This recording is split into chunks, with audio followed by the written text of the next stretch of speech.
Hey, welcome to Graphic Policy Television GPTV. In my hands is one of the most anticipated releases of the summer. It's Superman Year One, the latest release from DC Black Label. The more mature line for DC Comics is by Frank Miller and John Romita Jr., and then it also features the color by Alex Sinclair and lettering by John Workman.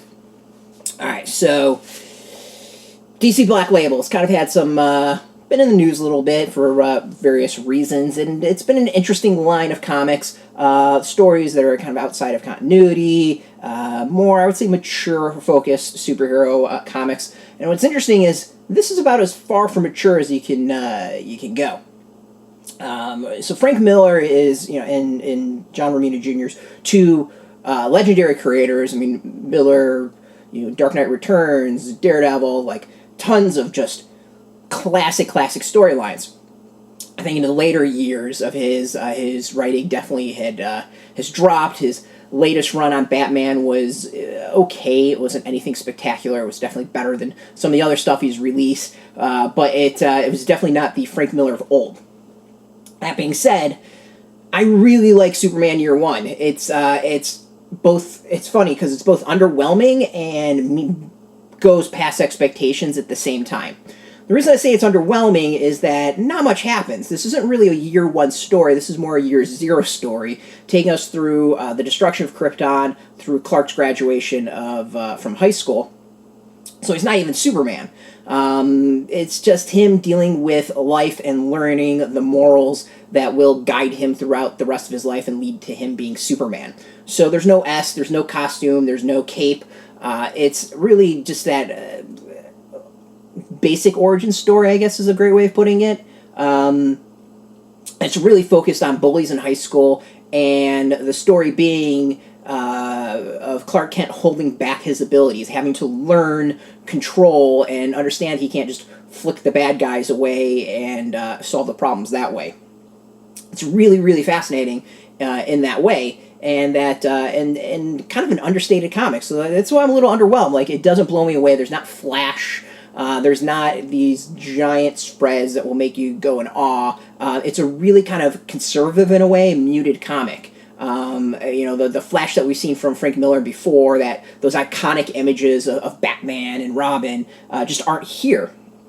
And it's not that sort of comic. So that's where the underwhelming part comes in. But the thing that kind of meets expectations is that it is it's a well thought out origin of Superman. It really does explore and explain why he believes what he believes. That the thoughts of where truth and justice come from, where him holding back come from, why he didn't just become this malevolent being, godlike being. That's kind of all rooted in this, and therefore really, really good. I feel like the basics of Superman are gotten down really well here, and the interactions between him and his parents are all solid. Minor tweaks here and there as far as origin. The ending of the comic, I think, is really interesting as to see where they take it, but overall it's really good. I mean, the antagonist of the story is really just bullies in high school, and Clark learning how to deal with that, even though he could snap their necks in 2 seconds, without even thinking.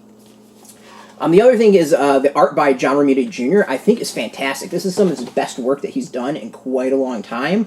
I'm not the biggest Romita Jr. fan. I think his faces and his characters tend to look very similar, but there's some variation here. There's a lot of design thought put into it that I think is kind of interesting. The characters do look different. It's kind of his unique style, but the habits of him having really just the same face with some variation of hair isn't there as much. The only negative, I think, in the story is the beginning. The narration is a little muddied as to who's talking and where it goes. But overall, I think this is a really solid read. It really surprises me. It's a very different sized comic, prestige format, I think they're calling it.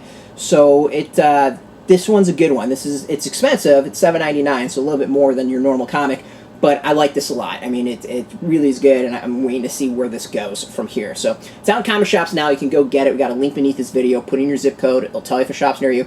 No shop, no problem. We've got some affiliate links. There are affiliate links, so we get a small percentage of that. By doing that, you help support our site.